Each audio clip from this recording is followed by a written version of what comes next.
Behold Jesus, we are looking at 12th part. இயேசு கிறிஸ்துவை உற்று நோக்குகிற ஒரு பயணத்திலே 3வது மாதத்திலே முடிக்கப் போகிறோம். 12வது பகுதியை. இயேசு கிறிஸ்துவை நாம் கவனிக்கும்போது 2 காரியம் நடக்கிறது. ஒன்று, நாம் அவரிடத்திலிருந்து கற்றுக்கொள்ளலாம். அடுத்தது, அவர் நமக்கு அந்த காரியங்களை தருகிறவராகவும் இருக்கிறார். One, we can learn from what we see in Jesus. Other side is he imparts whatever we see in Jesus. It's a powerful thing.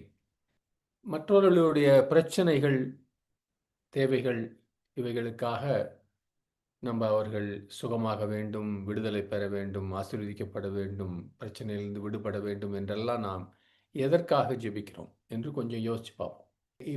இவைகளை நாமே நம்ம ஆராய்ந்து பார்க்கணும். நாம் எதற்காக ஒருவேளை இங்கே இருக்கிற பல பேர் அப்படி ஜெபிக்கலாம். பலவிதமான நோக்கங்கள் இருக்கலாம். சில நோக்கங்கள் நமக்கு அதை புரிந்திருக்கலாம். சில நோக்கங்கள் நம்ம இருதயத்தின் ஆழத்தில் கூட மறைந்திருக்கலாம். ஒரு சில பேர் நம்முடைய மனுஷீக உணர்ச்சிகளினாலே, குறிப்பாக நம்முடைய குடும்பத்தில் நெருங்கியவர்களுக்கு கொடுத்திருக்கிற அன்பு, அந்த லௌகீக அன்பினாலே நாம் அவர்களுக்காக இடைப்படலாம். That is about human love.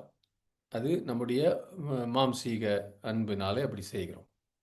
சில பேர் நாம் அற்புதங்கள், அதிசயங்களை நாடி இவர்களுக்காக சுகமாக வேண்டும், விடுதலை பெற வேண்டும் என்று ஜெபிக்கும்போது நம்முடைய சபையோ நம்முடைய குழுவோ நல்லா வளர வேண்டும் என்ற ஒரு நோக்கத்தோடு செய்யலாம்.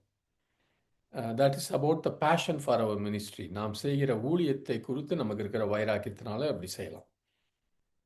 நம்மளே சில பேர் நம்முடைய சொந்த திருப்திக்காக நாம் பரலோகத்திலே வெகுமதிகளை வாங்கும்படியாக செய்யலாம். அது நம்முடைய வாழ்க்கையில் கனி தருகிற ஒரு வாழ்க்கைக்காகவும் தேவனுடைய சன்னிதானத்தில் போய் அவரிடத்துல நாம் வெகுமதிகளை வாங்குவதற்காகவும் அந்த ஒரு நோக்கத்தோடு செய்கிறதா இருக்கலாம். இந்த நோக்கங்கள் ஒவ்வொன்றும் தவறு என்று சொல்லவே முடியாது. ஆனால் இந்த நாளிலே நம்முடைய முன்னோடியான, நமக்கு உதாரண புருஷராக, நம்முடைய பிரதான ஆசாரியராக இருக்கிற இயேசு கிறிஸ்துவை நாம் கவனித்து அவர் ஊழியம் செய்ய அவரை உந்தி தள்ளியது எது? அப்பொழுது இன்றைக்கும் அவர் நம் மத்தியிலே ஊழியம் செய்கிறவராக இருக்கிறார். எந்த ஒரு காரணத்தினாலே, எந்த ஒரு பிரதான நோக்கத்தினாலே செய்கிறார் என்பதை குறித்து நாம் அதை கவனித்து அதிலிருந்து கற்றுக்கொள்ளலாம் என்று நினைக்கிறேன்.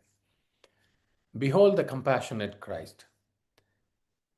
மனதுருக்கமுள்ள கிறிஸ்துவை கவனித்துப்பார், உற்றுப்பார். சங்கீதம் 145 8-9 இப்படி சொல்லுது: கர்த்தர் இரக்கமும் மன உருக்கமும் நீடிய சாந்தமும் மிகுந்த கிருபையும் உள்ளவர். கர்த்தர் எல்லார் மேலும் தயவுள்ளவர். அவர் இரக்கங்கள் அவருடைய எல்லா கிரியைகளின் மேலும் உள்ளது. The Lord is gracious and full of compassion, slow to anger and of great mercy. The Lord is good to all, and his tender mercies are over all his works. அவருடைய எல்லா கிரியைகள்னா எல்லா சிருஷ்டிகள் மேலும் அவருடைய இரக்கங்கள் இருக்கு. கர்த்தருடைய இயேசு கிறிஸ்துவனுடைய மனதுருக்கத்தை நாம் தியானிக்கும் போது அதில் நாம் ஒரு காரியத்தை கற்றுக்கொள்ளப் போகிறோம். கர்த்தராகிய இயேசு கிறிஸ்து சகலரையும் சுகமாக்க எந்த அளவுக்கு தயாராக சித்தமுள்ளவராக இருக்கிறார் என்பதை குறித்த ஒரு முழு வெளிப்பாடு நமக்கு வரும் என்று நான் விசுவாசிக்கிறேன்.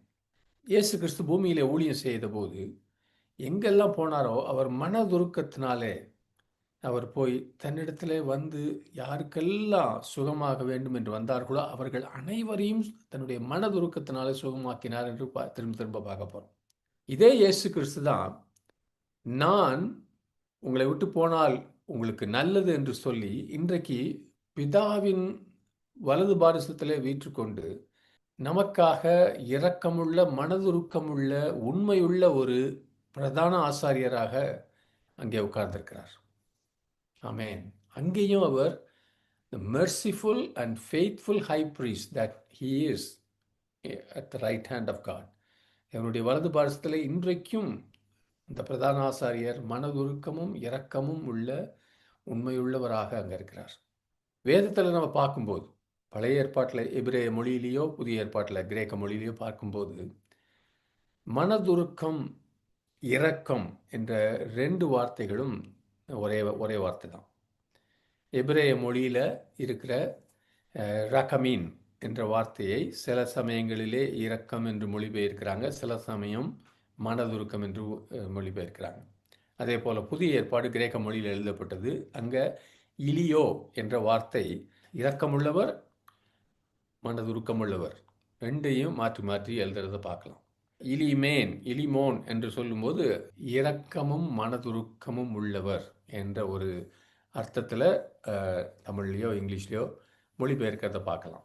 அப்படின்னா எனக்குள்ள மனதுருக்கம் ஒரு ஆண்டவருக்குள்ள இருக்குன்னா அவர் மிகவும் கனிவாக நேசிக்கிறார், பரிதாபப்படுகிறார், இரக்கத்தை காட்டுகிறார். அவருக்குள்ளே ஒரு முழுசுமா ஒரு ஏக்கம் இருக்குது இந்த பாடுகளுக்குள்ளே போகிறவர்களை குறித்து. இப்போ வேதத்தில் இருக்கிற இரக்கம், மனதுருக்கத்தை குறித்து ஒரு சில காரியங்களை வேதத்தின் அடிப்படையில் சொல்ல வந்தால் அது தேவனுடைய குணம். God is described as merciful, gracious, slow to anger and abounding in steadfast love.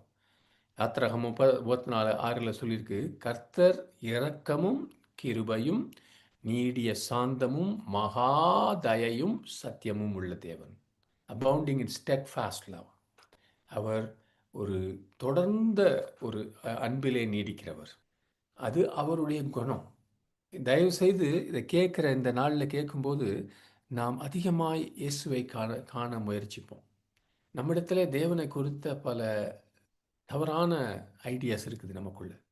அது நமக்கும் தேவனுக்கு இருக்கிற உறவையும் நாம் மற்றவர்களுக்கு செய்கிற ஊழியத்தையும் தவறாக பாதிக்கிறது என்று நான் நினைக்கிறேன். Biblical mercy and compassion is withholding punishment. ஒருவனுக்கு கிடைக்க வேண்டிய தண்டனையை கொடுக்காமல் அதை தவிர்க்கிறது தான் வேதத்தின்படி இருக்கிற இரக்கம், மனதுருக்கம் என்பது.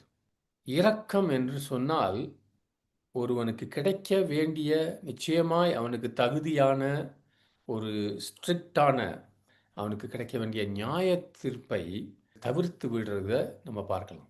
நியாய தீர்ப்புக்கு மேலாக இரக்கமே வெற்றி பெறும் என்று யாக்கோபுல பார்க்கலாம். இந்த இரக்கம், மனதுருக்கத்தில் மன்னிப்பும் அடங்கி இருக்கிறது. ஏனென்றால் தேவனுடைய இரக்கத்தின் ஒரு பெரிய வெளிப்பாடு என்னன்னா, மனுஷனாகிய நானும் நீங்களும் செய்த பாவத்தை மன்னிப்பது தேவ இரக்கத்தினால. ஏனால் பாவத்தின் சம்பளம் மரணம். பாவம் செய்கிற ஆத்மா சாகவே சாகும். இன்னைக்கு நீங்களும் நானும் பிழைத்திருப்பது தேவனுடைய இரக்கத்தினாலே. அவர் தான் கொடுக்க வேண்டிய தண்டனையை கொடுக்காமல் அதற்கு பதிலாக நமக்கு மன்னிப்பை கொடுத்ததுனாலே, இயேசு கிறிஸ்து நமக்கு பலியானது அவருடைய இரக்கத்தை வெளிக்காட்டியதற்கு ஒரு அடையாளம். இன்னொரு காரியம், வேதத்தின்படி இருக்கிற இரக்கம், மனதுருக்கம் என்பது அது ஒரு பச்சாதாபம் அல்ல, சிம்பதி இல்லை, ஐயோ இப்படி இருக்காங்களே. But it's an active compassion. அது ஒரு செயலாக்கும் மனதுருக்கம். ஒரு உதாரணம் சொல்கிறேன். நீங்கள் ஒரு ஆள் உளுந்து போகிறாரு, கீழே இல்லை ஆக்சிடெண்ட்டில் கிடக்கிறாங்க, ஐயோ பாவம், யார் பெத்த பிள்ளையோ. இன்றைக்கி ஒரு ஆக்சிடெண்ட்டை பற்றி படித்தோம். ஒரு 4 பசங்க, சின்ன பசங்க ஒரே குடும்பத்தில் இறந்துட்டாங்க. நம்ம எல்லாரும் அப்படி சொல்கிறோம். அது சிம்பத்தி. அது வெறுமனை நாம் ஒரு பச்சாதாபம் காட்டுறது. அது it's not just feeling pity. Mercy and compassion is not feeling pity, but acting on your heart. உங்களுடைய இருதயத்தில் இப்போ அந்த 4 பசங்களுக்கு நான் சும்மா பச்சாதாபம் காட்டாமல் அந்த வீட்டுக்கு போய் அந்த அந்த அந்த குடும்பத்துக்காக ஆசீர்வாதங்களை செய்தால் அது மனதுருக்கத்தை காட்டுகிறது. அது பச்சாதாபத்தோடு நிற்கிறதில்ல. It brings relief. அந்த இடத்துல ஒரு விடுதலையையும் சுகத்தையும், அங்கே இருக்க கஷ்டப்படுகிறவர்களுக்கு ஒரு நல்ல ஒரு ஆறுதலையும் கொண்டு வருவது தான் மனதுருக்கம், இரக்கம் என்பது. மத்தேயு 17:15 ஒரு தகப்பன் இயேசுவுக்கு முன்பாக வந்து முழங்கால் படியிட்டு, ஆண்டவரே என்னுடைய மகன் மேலே இரக்கம் காட்டும், அவன் வலிப்பு வியாதியினால் மிகவும் வேதனைப்படுகிறான், அவன் அடிக்கடி நெருப்பிலும் தண்ணீரிலும் விழுந்து விடுகிறான், என்னுடைய மகன் மேலே இரக்கம் காட்டுன்னு சொன்னபோது ஐயோ தம்பி, நான் ஒரு ஜெபம் பண்ணி உன்னை அனுப்புகிறேன் அப்படின்னு இயேசு சொல்ல, ஐயோ அப்படியே அவர் கட்டுப்பிடிச்சு தட்டி கொடுத்துட்டு அனுப்பலை. அவன் வந்ததும் இரக்கம் காட்டும் என்று இயேசு கிறிஸ்து சொன்னதும் ஒரு எதிர்பார்ப்போட, இயேசு கிறிஸ்து அவனுக்கு இரக்கம் காட்டியது, அந்த மகனை அவர் பூரணமாய் சுகமாக்கி அனுப்பினார். அதுதான் உண்மையான இரக்கம். அதுதான் உண்மையான மனதுருக்கம். வேதத்தின்படி இருக்கிற இரக்கம், மனதுருக்கம் என்பது தகுதியில்லாமல் நாம் செய்கிற அல்லது நாம் பெற்றுக்கொள்ளுகிற ஒரு தயவு. It's a undeserved favour. Mercy is a gift. இரக்கம் என்பது ஒரு இலவசமாய் கொடுக்கப்படுகிற ஒரு வரம், கிஃப்ட். இது நம்முடைய மனுஷ தகுதியினாலே பெற்றுக்கொள்வதல்ல, தேவனுடைய உள்ளார்ந்த நன்மையினாலே நம் மேலே வருகிறது. ஆமென். இதெல்லாம் தான் நாம் இயேசு கிறிஸ்துவின் மனதுருக்கம், அவருடைய இரக்கம் என்று சொல்லும்போது இதெல்லாம் புரிந்து கொள்கிறோம் வேதத்தின்படி. அது மாத்திரம் அல்ல, இந்த மனதுருக்கம் தேவனுடைய குணம் என்று பார்த்தோம். கிறிஸ்தவர்களாக விசுவாசிகளாக இருக்கிற நம்ம ஒவ்வொருவருக்கும் நமக்கு கொடுக்கப்பட்டிருக்கிற அழைப்பு. நாம் தேவனுடைய இரக்கத்தை பெற்றவர்கள். அப்படி இரக்கத்தை பெற்றவர்கள் நாம் மற்றவர்களுக்கு இரக்கத்தை காட்டும்படியாக அழைக்கப்படுகிறோம். உங்கள் பிதா இரக்கமுள்ளவராக இருக்கிறது போல நீங்களும் இரக்கமுள்ளவர்களாக இருங்கள் என்று இயேசு கிறிஸ்து சொல்லுகிறத பார்க்கிறோம். ஸோ பிப்ளிக்கல் மர்சி, வேதத்தின்படி இருக்கிற இரக்கம் என்பது, it is God's deep compassion in action. தேவனுடைய ஆழ்ந்த மனதுருக்கம் செயலாக்கப்படுவது தான் வேதத்தின்படி இருக்கிற இரக்கம். அதன் மூலமாக, அவர் இரக்கத்தின் மூலமாக மனதுருக்கம் நம்ம வாழ்க்கையில், மனுஷர்கள் வாழ்க்கையில் கிரியை செய்யும்போது அங்கே மீட்புக்கு வழிவகுக்கிறார், திரும்ப கட்டுகிறார். மனுஷன் தானாக விழுந்திருந்தாலும், ஒரு தனிப்பட்ட மனுஷனோ மனுகுலமே விழுந்திருந்தாலும் அதை மீண்டும் கட்டுகிறார். அதே போல தேவனுடைய இரக்கம் நமக்குள்ளே கிரியை செய்யும்போது விசுவாசிகள் அப்படிப்பட்ட ஒரு வாழ்க்கையை வாழ்வதற்கும் அவர் நம்மை தூண்டிவிடுகிறார். A brief biblical definition of mercy or compassion is the gift of God's undeserved kindness and compassion. தேவன் மனுஷனுக்கு கொடுத்த, தகுதி இல்லாமல் இருக்கும்போது நமக்கு கொடுத்த கைண்ட்னஸ், அன்பும் மனதுருக்கம் என்கிற அந்த வரங்களே இரக்கம் என்று நாம் சொல்லலாம்.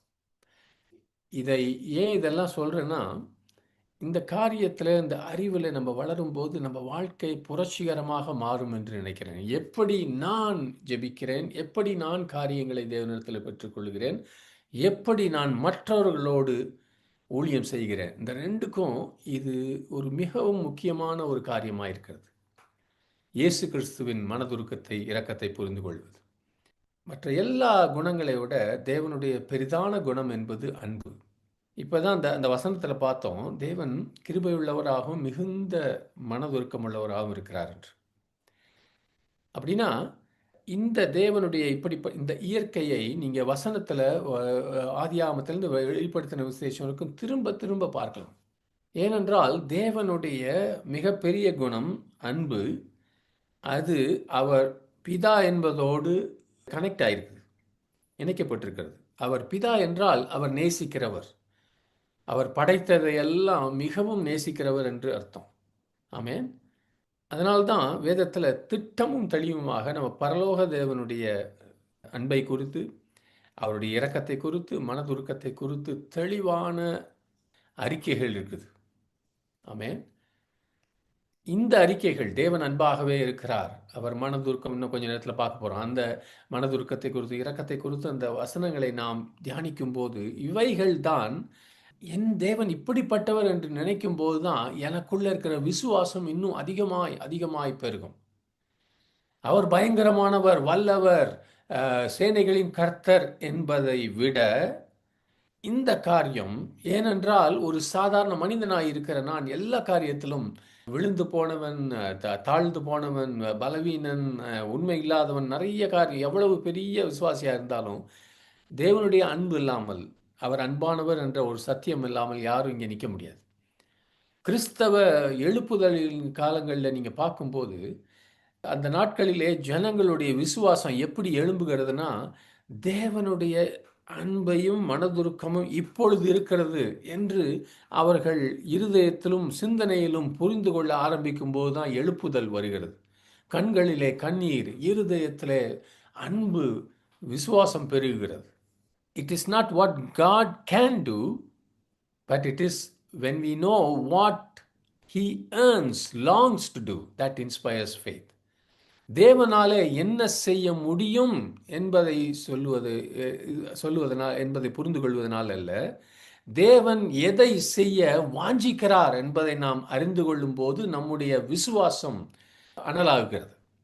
அவர் தன்னுடைய மனதுருக்கத்தை எல்லா நோயாளிகளையும் குணமாக்கும் போது இயேசு கிறிஸ்து பிதாவின் மனதுருக்கம் உள்ள இருதயத்தை ஜனங்களுக்கு வெளிப்படுத்தினார், இன்னும் வெளிப்படுத்துகிறார். அப்பொழுது திரள் கூட்டமான ஜனங்கள் அவரிடத்துல உதவிக்காக வந்தாங்க. ஆனால் இந்த ஒரு காரியத்தை மிகவும் தந்திரமாக சாத்தான் ஜனங்களிடத்திலிருந்து மறைக்க முயற்சி செய்து அதில் பல நேரங்களிலே அவன் ஜெயித்து விட்டான். முதலாவதாக சாத்தான் சபைகளுக்குள்ளே, கிறிஸ்தவர்களுக்குள்ளேயே அற்புதங்களின் நாட்கள் முடிந்துவிட்டது என்ற ஒரு தவறான காரியத்தை பரப்பி தேவனுடைய மனதுருக்கத்தை சபை நடுவிலிருந்தும் உலகத்தின் கண்களிலிருந்தும் மறைத்து விட்டான். God's love is veiled by modern theology. இந்த நாட்களிலே இந்த சுவிசேஷக சபைகளோ மற்ற பாரம்பரிய சபைகளோ பல சபைகள் இவைகளிலே தேவனுடைய அன்பை அந்த இறையியல் இன்றைக்கு அந்த இறையியல்ல குறைத்து விட்டோம், மறைத்து விட்டோம், மறந்து விட்டோம். இன்றைக்கு பல இடங்களிலே இருக்கிற இறையியல் தேவனுடைய வல்லமையை அதிகமாய் காட்டுகிறது, அவருடைய மனதுருக்கத்தை உயர்த்துவதில்லை. ஆனால் வசனங்களை பார்க்கும்போது விசுவாசிக்கிறவர்களாகிய நம்மிடத்திலே காண்பிக்கும் தம்முடைய வல்லமையின் மகா மேன்மையான மகத்துவம். அவருடைய வல்லமையின் மகத்துவம்னு சொல்ல நம்மிடத்திலே அவர் காட்டுகிறார் அந்த வல்லமையை என்று தான் வசனத்தில் பார்க்குறோம். The Bible reverses this attitude. அவருடைய வல்லவர் எல்லாம் செய்ய முடியும் என்பதை மாத்திரம் கவனிக்கிறது இல்லை. வேத வசனம் சொல்லுது அந்த வல்லமையை எந்த அளவுக்கு மனுஷருக்குள்ளே, ஏழை ஜனங்கள், தரித்திரர், உடைந்தவர்கள், நொறுங்குண்டவர்கள், குருடர்கள், சப்பானிகள் மேலே அந்த தன்னுடைய வல்லமையை உபயோகப்படுத்த எந்த அளவுக்கு அவர் ஆயத்தமாக இருக்கிறார் என்பது அவருடைய வல்லமையோட ஒரு முக்கியமான காரியம். இன்னைக்கு நம்ம இருக்கிற நாட்டில் ஒரு பெரிய ராஜா இருக்கார், அவருக்கு நிறைய பணம் இருக்குது, அவருக்கு பெரிய பங்களா இருக்குது. இப்போ ஆப்பிரிக்காவில் இருக்க சில நாடுகளில் போனீங்கன்னா அங்கே இருக்க பிரசிடென்ட்லாம் பார்த்தீங்கன்னா அவ்வளவு செழிப்பாக இருப்பாங்க. நம்ப முடியாத அளவுக்கு அவங்களுக்கு பணம் இருக்கும், கொட்டி கிடக்கும். ஆனால் அந்த அவங்களுடைய பேலஸ்லேருந்து வெளியே வந்த உடனே ஒரு வேளை சாப்பாட்டுக்கு ஒரு ரொட்டி இல்லாமல் ஜனங்க, ஆயிரக்கணக்கான அந்த ஜனங்க இருப்பாங்க. அப்போ அந்த வல்லமையை அவர் மகத்துவமானவர், அவர் இவ்வளவு ஐஸ்வர்யர் என்று சொல்வதில் ஒரு பிரயோஜனம் இல்லை. ஆனால் நம்ம தேவன் அப்படி இல்லை. தன்னுடைய வல்லமையை தன்னுடைய ஜனங்களின் பிரயோஜனத்துக்காக அதிகமாக உபயோகப்படுத்த வாஞ்சிக்கிறார் அவர். வேதத்தில் தேவன் வல்லமை, தேவன் வல்லவர்னு இருக்கும், தேவன் வல்லமை, தேவனே பலம் அப்படி சொல்ல, ஆனால் தேவன் அன்பாகவே இருக்கிறார் என்று சொல்லியிருக்கு. ஆமென். தேவனுடைய வல்லமையில் நீங்கள் விசுவாசம் வைக்கிறதுனால நீங்கள் ஆசீர்வாதம் பெறுகிறது இல்லை, அவருடைய அன்பிலும் அவருடைய சித்தத்திலும் நீங்கள் விசுவாசம் வைக்கிறதுனால. தேவன் வல்லவர் என்பது உண்மை, நீங்கள் நம்புறீங்களோ இல்லையோ, ஆனால் அவர் உங்களை நேசிக்கிறார், உங்களை ஆசீர்வதிப்பது அவருக்கு பிரியமானது என்பதை நம்பும்போது, அதை விசுவாசிக்கும் போது தான் நீங்கள் ஆசீர்வாதத்தை பெற்றுக்கொள்கிறீங்க. The Lord is gracious. கர்த்தர் கிருபையுள்ளவர், இயேசு கிறிஸ்து கிருபையுள்ளவர் என்று சொல்லும்போது அவர் நமக்கு தயவான காரியங்களை செய்யும்படியாக ஆயத்தமாயிருக்கிறார். He is disposed to show us favors. ஆமென். இந்த ஒரு அருமையான சத்தியம் வேதத்தில் முழுவதுமாய் நம்ம பார்க்கலாம், அழகாக சித்தரிக்கப்பட்டிருக்கிறது. ஆனால் இன்றைக்கு பல சபைகளிலே இன்றைக்கு புதிய இறையியல்ல கர்த்தரால் கூடும் என்று சொல்லிவிட்டு கர்த்தர் கிருபை நிறைந்தவர் என்பதை கீழாக சொல்லிவிடுகிறார்கள். ஆமென். கர்த்தர் சித்தமுள்ளவராய் இருக்கிறார் என்பதை குறித்து சரியாக போதிக்காமல் இருக்கிறதுனால அதை அவர்கள் அறிந்து கொள்வதில்லை. ஆமென். தேவனால் கூடும் என்று சொல்வதற்கு எந்த அளவுக்கு விசுவாசம் தேவை? சாத்தானுக்கு தேவனால் கூடும் என்று தெரியும். சாத்தானுக்கு அவர் அந்த அந்த வல்லமையை உங்கள் வாழ்க்கையில உபயோகப்படுத்த சித்தமாயிருக்கிறார் என்பதும் தெரியும். ஆனால் அவன் அந்த 2வது காரியத்தை, தேவன் சித்தமுள்ளவராயிருக்கிறார் என்பதை ஜனங்களிடத்திலிருந்து மறைக்க முயற்சி செய்து விட்டான். ஆமென். நீங்க தேவனுடைய வல்லமையை வல்லவர், எல்லாம் செய்ய முடியும், எல்லாம் செய்ய முடியும் என்பதை குறித்து நீங்கள் ஆராதிப்பதை, மகிமைப்படுத்துவதை அவன் அதை பொருட்படுத்துவதில்லை. அதை பற்றி அவனுக்கு பிரச்சனை இல்லை. ஆனால் ஏன்னா அவனுக்கு தெரியும், அது மாத்திரம் விசுவாசத்தின் அடிப்படை கிடையாது. தேவனுடைய கர்த்தருடைய கிருபையும் இரக்கமும் மனதுருக்கமும் அதை அவர் பயன்படுத்தவும் எந்த அளவுக்கு தயாராக என்பது மிகவும் முக்கியம் நம்ம விசுவாசத்துக்கு. ஆமென். அதனால பாருங்க, நீங்க ஒரு சுகமாக இல்லாமல் இருக்கும்போது அல்லது பிரச்சனையில் இருக்கும்போது, அப்படிப்பட்டவர்களுக்காக ஜெபிக்கும்போது, அவர்களுக்கு நம்ம தேவ வசனத்தை ஒரு காரியத்தை மிகவும் போதிக்கணும். கர்த்தர் கிருபை உள்ளவர். ஆமென். கர்த்தர் கிருபை உள்ளவர். அவர் இணங்குகிறார், விரும்புகிறார் இதை செய்ய. ஹல்லேலூயா. இதை நான் பிராக்டிக்கல் லைஃப்லன்னு சொல்கிறேன். ஒரு சில சகோதரர்களுக்கு பல மாதங்களாக நான் தூரத்திலிருந்து ஊழியம் செய்து கொண்டிருக்கிறேன். பெரிய பிரச்சனை, அந்த பிரச்சனைகளை நான் குறைவாக சொல்ல விரும்பவில்லை. மற்றவர்களுடைய பிரச்சனையை யாருமே குறைவாக சொல்லக்கூடாது. ஆனால் விசுவாசிகளாகிய அவர்களுக்கு ஆரம்பத்தில் இருந்த தடை அந்த பிரச்சனைகள் அல்ல.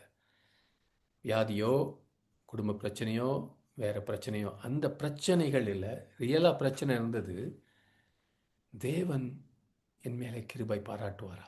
தேவன் இதை அனுமதித்து விட்டாரா? தேவன் சும்மா இருக்கிறார், எனக்கு ஏன்? இந்த கேள்விகள் அதுதான் மெயினாக அவங்களுடைய பிரச்சனைக்கு அஸ்திபாரமாக இருந்தது என்பதை புரிந்து கொண்டேன். ஆனால் அதுக்கு பல மாதங்கள் ஆச்சு. அந்த காரியத்தை, சத்தியங்களை சொல்லி சொல்லி அவர்களுக்குள்ளே அந்த சத்துரு போட்ட விதையை எடுத்து போட பல மாதங்கள் ஆச்சு. அதை எடுத்து போட்ட உடனே கடந்த சில வாரங்களாக அவர்களுக்குள்ளே நல்ல விடுதலையும் அபிஷேகமும் வருகிறதை, பிரச்சனைகளை மாற்றுவது எளிதான காரியம். அதற்கு முன்பாக என் தேவன் கிருபை உள்ளவர், இரக்கம் உள்ளவர், அவர் மனதுருக்கம் உள்ளவர் என்ற ஒரு இடத்துக்கு வரும்படியாக தேவன் விரும்புகிறார். அந்த குஷ்டரோகி ஒரு உமக்கு சித்தமானால் சுத்தமாக்கி என்னை சுத்தமாக்க முடியும் என்று அவன் சொல்லுற இடத்துக்கு வந்தான். இயேசு கிறிஸ்து அவன் அந்த இடத்துக்கு வந்த உடனே தன்னுடைய தான் சித்தமாயிருக்கிறேன் என்பதை காட்டி, நிச்சயமாய் அந்த குஷ்டரோகி அற்புத சுகத்தை எதிர்பார்க்கலாம் என்ற இடத்துக்கு, எனக்கு சித்தம் உண்டு, உனக்கு நீ சொஸ்தமாகுன்னு சொன்னார். தனக்கு சித்தம் உண்டு என்று நான் விரும்புகிறேன் என்று சொல்வதற்கு முன்பாக அவன் கேட்டான், ஆண்டவரே உமக்கு சித்தமான சுத்தமாக்கணும். ஆனால் ஆண்டவர் முதல்ல அவனுக்கு காமிச்சது, அவனை சுத்தமாக்கிறதுக்கு முன்னாடி தனக்கு சித்தம் உண்டு என்பதை காட்டினார். இன்றைக்கு உங்களுக்கும் அதை தான் காட்ட விரும்புகிறார். பல மாதங்களாக, பல வருஷங்களாக சில பிரச்சனைகளுக்குள்ளே இருக்கிறீங்க. பல பிரச்சனைகள், பல நினைவுகள், பல போதனைகள் உங்களுக்குள்ளே போயிருக்கலாம். ஆண்டவர் உங்களை தண்டிக்கிறார் அல்லது உங்களுக்கு ஒரு பாடத்தை கற்பிக்க விரும்புகிறார்.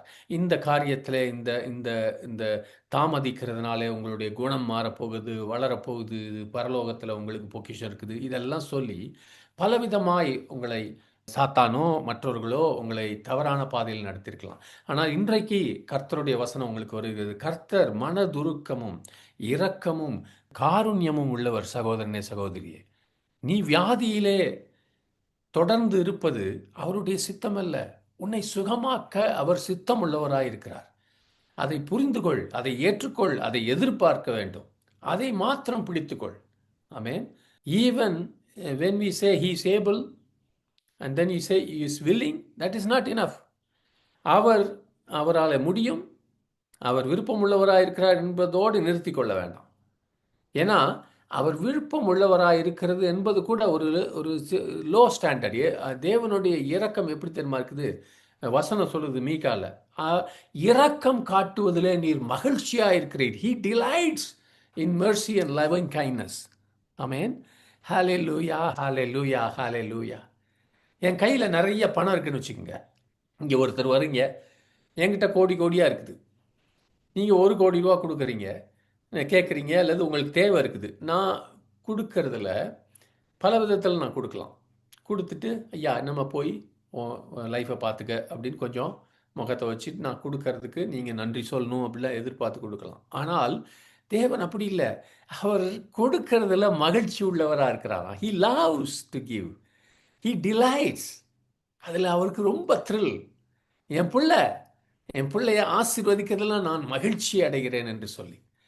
அது இந்த ஐடியா நமக்கு இல்லை பிரதர் சிஸ்டர். ஏதோ அவருடைய காலை பிடிச்சி உலுக்கி கம்பல் பண்ணி கஷ்டப்படுத்தி ஏதாவது ஒன்று, இந்த சில பேர் மாங்காய் மரத்தை ஆட்டுவாங்க, குலுக்குவாங்க, ஏதாவது ஒன்று ஒழுகுமான்னு, அந்த மாதிரி நினைக்கிறோம். ஆனால் அப்படி இல்லை. அவர் இரக்கம் காட்டுவதில் மகிழ்ச்சியாக இருக்கிறார். அது அவருடைய குணம்.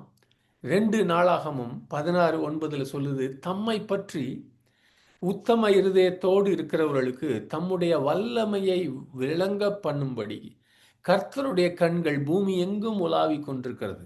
ஹalleluya, ஹalleluya. ஆமென், ஆமென். இங்கிலீஷ்ல இன்னும் அழகா இருக்கு. The eyes of the Lord search the whole earth in order to strengthen those whose hearts are fully committed to him. யாருடைய இருதயம் ஆண்டவரை நல்லா பிடிச்சிக்கிட்டு இருக்கோ, ஏன்னா தமிழில் உத்தமன்னு சொன்னவொன்னே நீ நினைக்கலாம், உத்தமனா ஐயா நான் உத்தமம் இல்லைன்னு. அப்படி இல்லை. உங்கள் இருதயம் அவரை பிடித்து கொண்டிருந்தால் அதை பலப்படுத்தும்படியாக, அதை ஸ்திரப்படுத்தும்படியாக, அந்த இருதயத்தில் பலவீனம் இருக்குது, அந்த இருதயத்தில் நிறைய சோர்வுகள் இருக்குது, அதை பலப்படுத்தும்படியாக கர்த்தருடைய கண்கள் அப்படியே பார்த்துக்கிட்டே இருக்கான். இங்கே இந்த பையன் இருக்காரு, அவர் என்னையே தான் நம்பியிருக்கிறார், அப்படி அவனை நான் பலப்படுத்துவேன். அப்படியே தேடிட்டு இருக்கார் ஆண்டவர். ஹalleluya, ஹalleluya. அதை நீங்கள் அதை ஒரு பிக்சர், நீங்கள் போய் துரத்திக்கிட்டு இருக்க வேணாம். ஆண்டவர் எங்கே இருக்கார் எங்கே இருக்காருன்னு உங்களை துரத்துறாரு அவர். எப்படி யாரா தேவையில் இருக்கிறான், யார் என்னையை தேடிக்கொண்டிருக்கிறான். இந்த வசனத்தில் என்ன பார்க்குறோன்னா, கர்த்தர் அவர் சித்தமுள்ளவராக மாத்திரம் இல்லை, யாரெல்லாம் அவருடைய ஆசீர்வாதத்தை பெற்றுக்கொள்ள தயாராக இருக்காங்களோ அவங்களுக்கெல்லாம் அமுக்கி குலுக்கி ஆசீர்வதிக்க அவர் மிகவும் ஆர்வம் உள்ளவராய், தாகம் உள்ளவராய், தேடுகிறவராய் இருக்கிறார். அவர் உங்களை தேடுகிறார். உங்களை ஆசீர்வதிக்க அவர் உங்களை தேடிக்கொண்டிருக்கிறார்.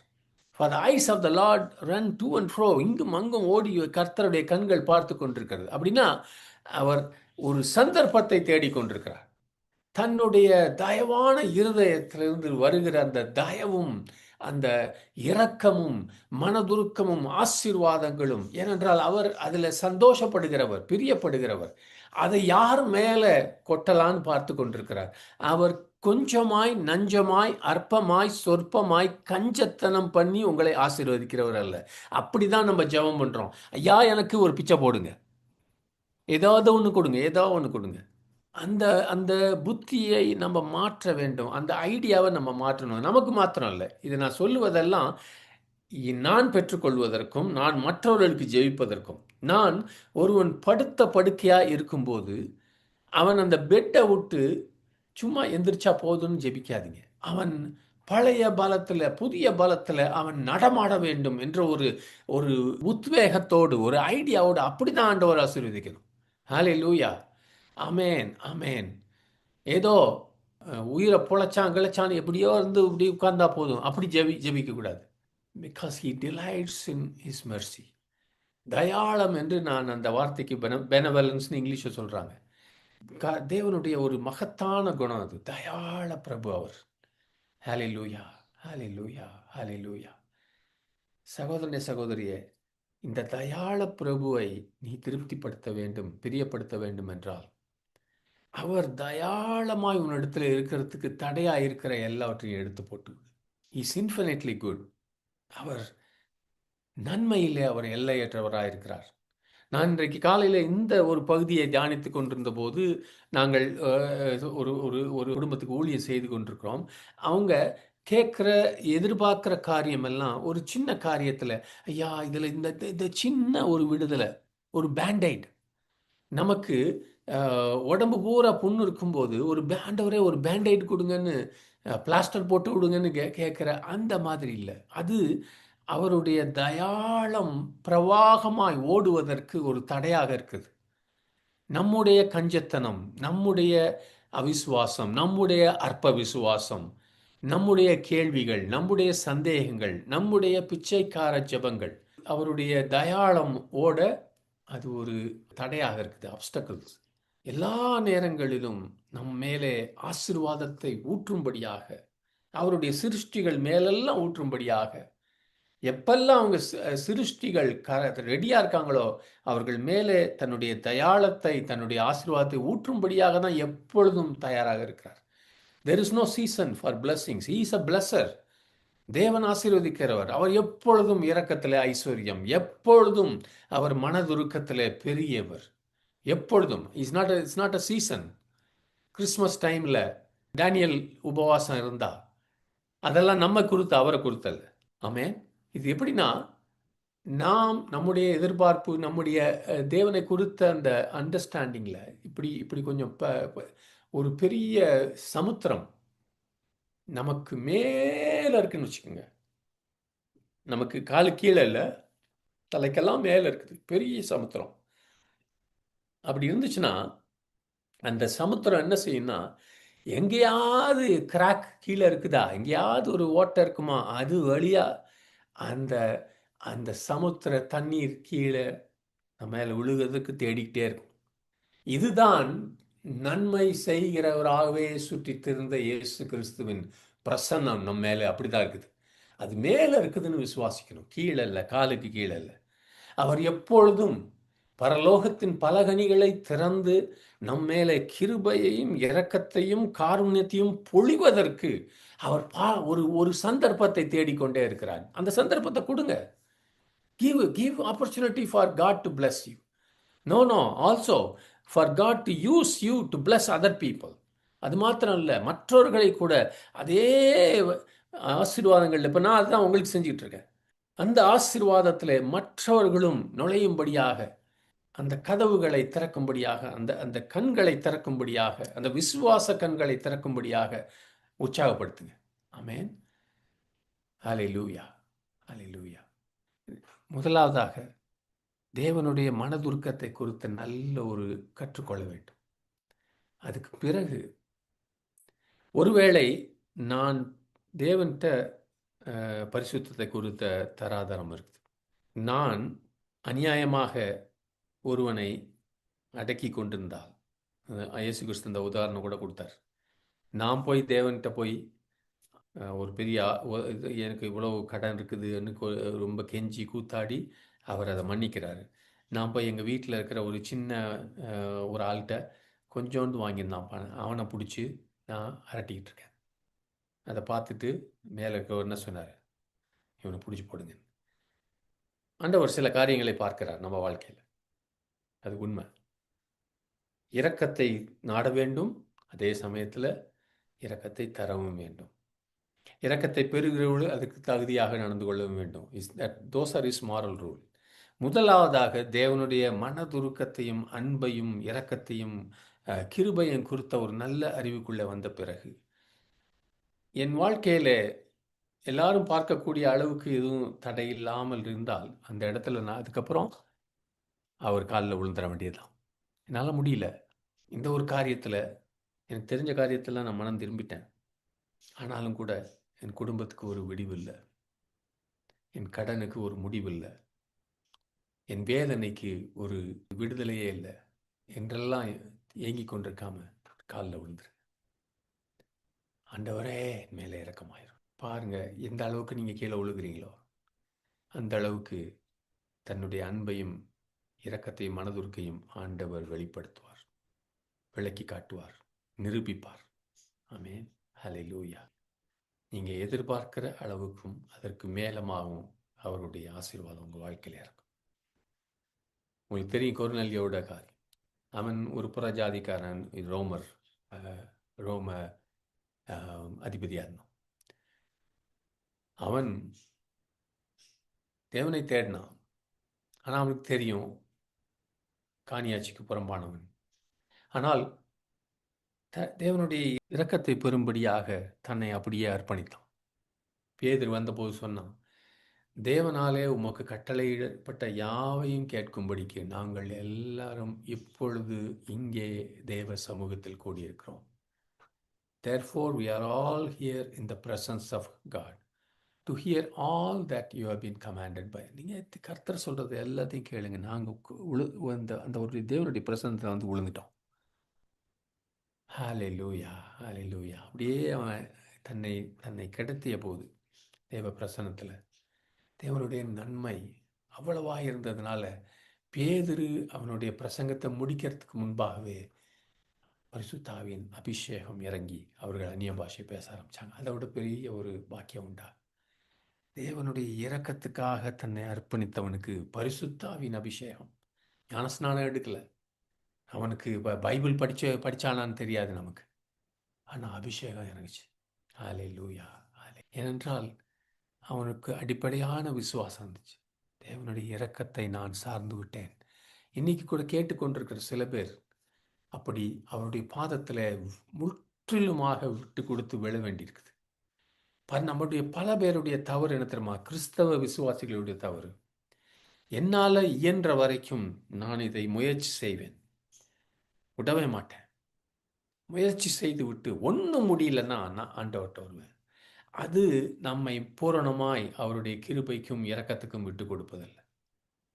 நீங்கள் ஒன்றும் செய்யாமல் படுத்து கிடக்கணும்னு சொல்ல, ஆனால் நீங்கள் ஏற்கனவே இந்த நான் சொல்லி கொண்டிருக்கிற ஒரு காரியம் பிரச்சனையில் நீங்கள் மூடிய கதவுக்கு வந்து ரொம்ப நாள் ஆச்சு. ஆனாலும் கூட முட்டி மோதுறீங்க, யாராவது உதவுவாங்களா, எந்தெந்த காரியத்தில் யோசிச்சுட்டு இருக்கீங்க. ஆனால் இந்த நேரத்தில் ஆவியானவர் உங்கள்கிட்ட பேசுகிறார்.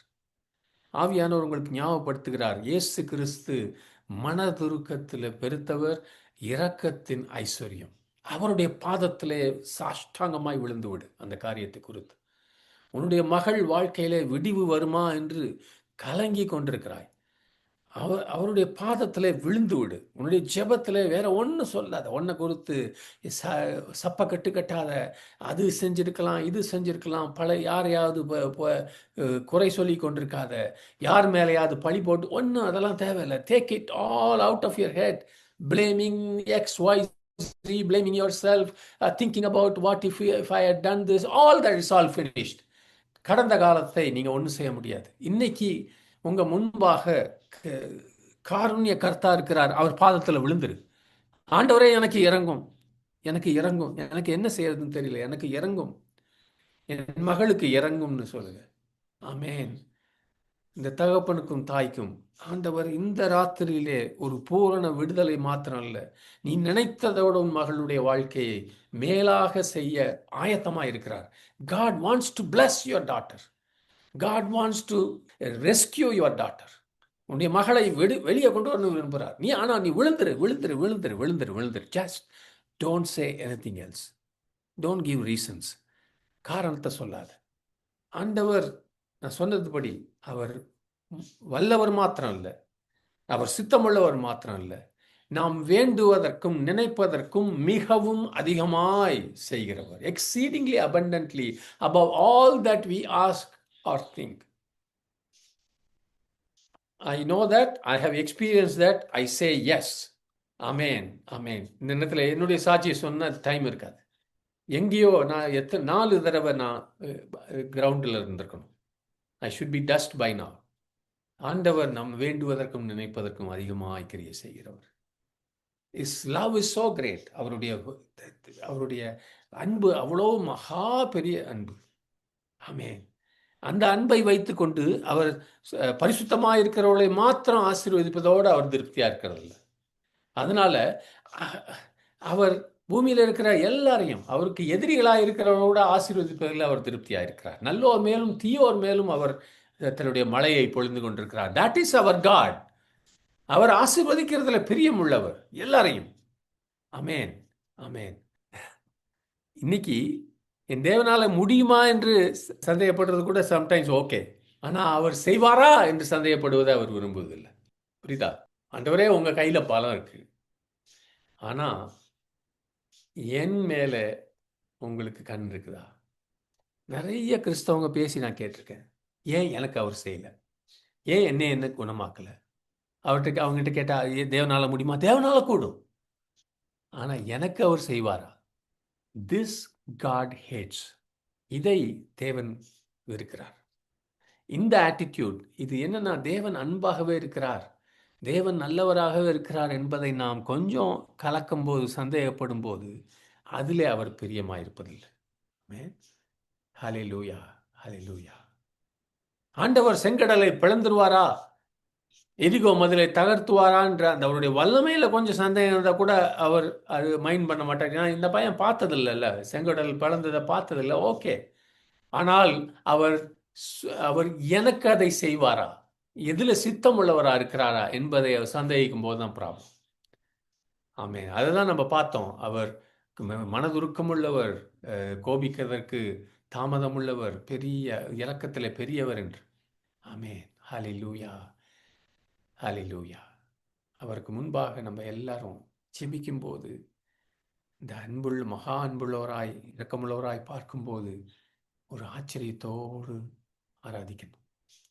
அவருடைய மனதுருக்கம் எவ்வளவு பெரியது என்று பாருங்க. சில சமயம் ஒரு தாய், உண்மையா அன்பாக இருக்கிற தாய், தன்னுடைய பிள்ளை ஒரு நோய்வாய்ப்படும் போது அந்த பிள்ளையை எப்படியாவது நோயிலிருந்து விடுதலை செய்யணும், நிச்சயமாய் ஏக்கம் இருக்கும்.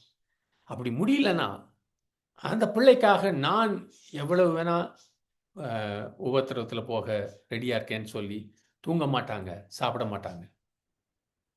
That means suffering with another. அதுவும் மனதுருக்கம் என்ற வார்த்தை, சும்பத்தேஸ் என்ற கிரேக்க வார்த்தை, மற்றவர்களோடு இணைந்து நாமும் உபத்திரவப்படுவது என்று. அதை குறித்து ஏசாயால ஒரு அழகான வசனம் இருக்குது. In all their affliction he was afflicted. அவளுடைய எல்லா நெருக்கத்திலும் அவர் நெருக்கப்பட்டார். சவுல் பவுலாய் பின்னால் மாறின சவுல் தமஸ்குக்கு நோக்கி போகும்போது இயேசு கிறிஸ்து அவனுக்கு வெளிப்படுத்து அவன் வந்து கிறிஸ்தவர்களை எல்லாரையும் துன்பப்படுத்தி கொண்டிருந்தான். இயேசு கிறிஸ்து அவனுக்கு தரிசனமாய் கேட்டார், நீ என்ன துன்பப்படுத்துற? ஒரு கிறிஸ்தவனை துன்பப்படுத்தும் போது இயேசு கிறிஸ்து அது தன்னை துன்பப்படுத்துகிறதா எடுத்தார்.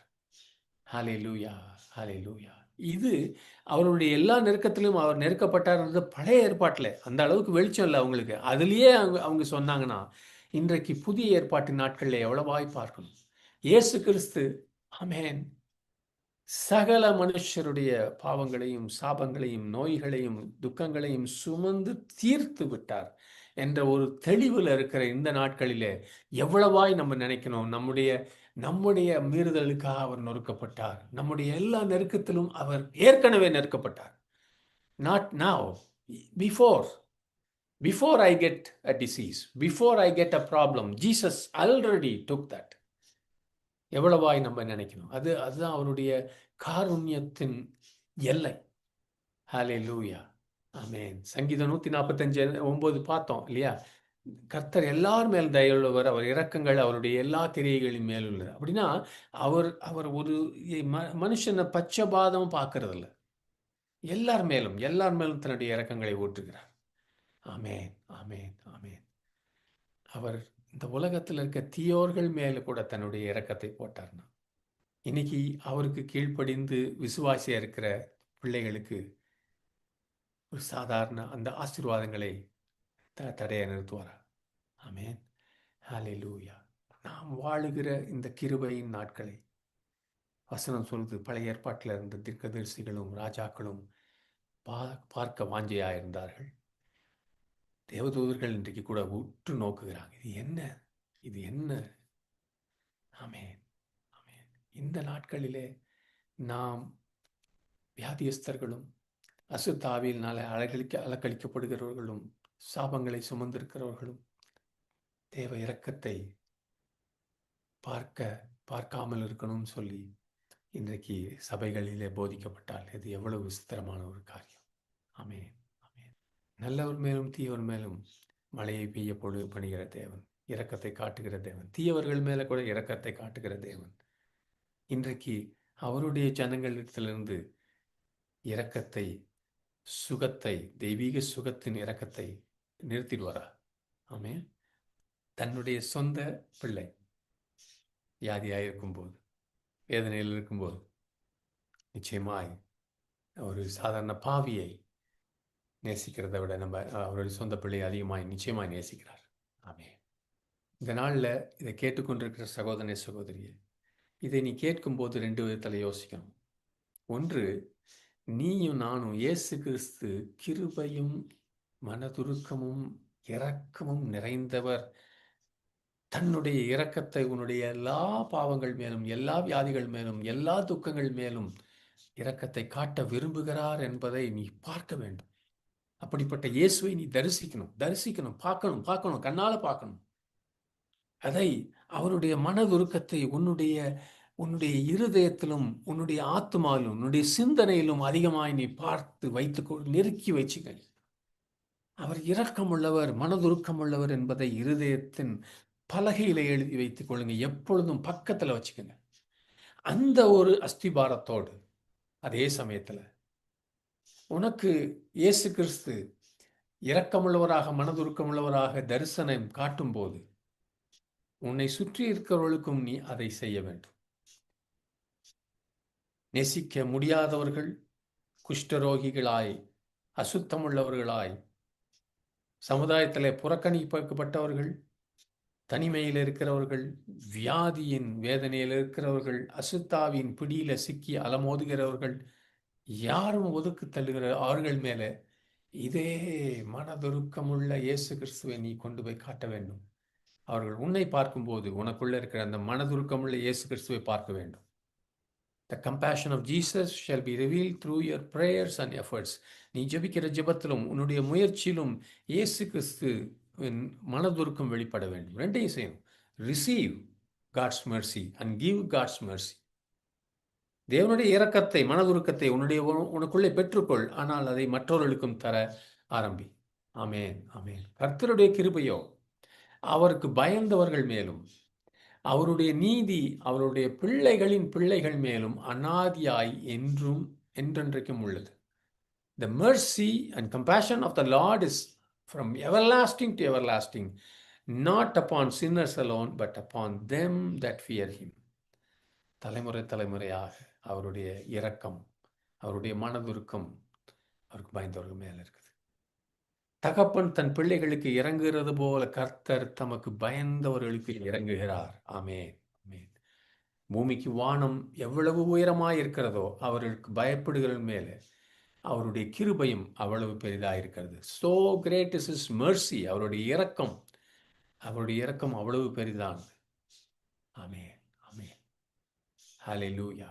அதனால இன்றைக்கு நீ கிறிஸ்தவனாக விசுவாசியா இருக்கிற, ஒருவேளை வியாதி இருக்கலாம், வேதனை இருக்கலாம், துக்கம் இருக்கலாம். நீயும் சாலமோனோடு சேர்ந்து உம்மை போல வேறு தேவன் இல்லை. இஸ்ரவேலின் தேவனாகிய கர்த்தாவே, வானத்திலும் பூமியிலும் உமக்கு ஒப்பான தேவன் இல்லை. தங்கள் முழு இருதயத்தோடும் உமக்கு முன்பாக நடக்கிற உமது அடியாருக்கு உடன்படிக்கையையும் கிருபையையும் காத்து வருகிறீர். You show mercy unto thy servants that walk before thee with all their hearts. With all their hearts நாம் இருதயத்தை அவர்கிட்ட ஊற்றும் போது அவர் கிருபையின் உடன்படிக்கையை காத்து வருகிறார். நீங்க சொல்லுங்க, என் தேவனுடைய கிருபை மாறாதது. என்னோட கிருபையினால உடன்படிக்கை செய்திருக்கிறார்.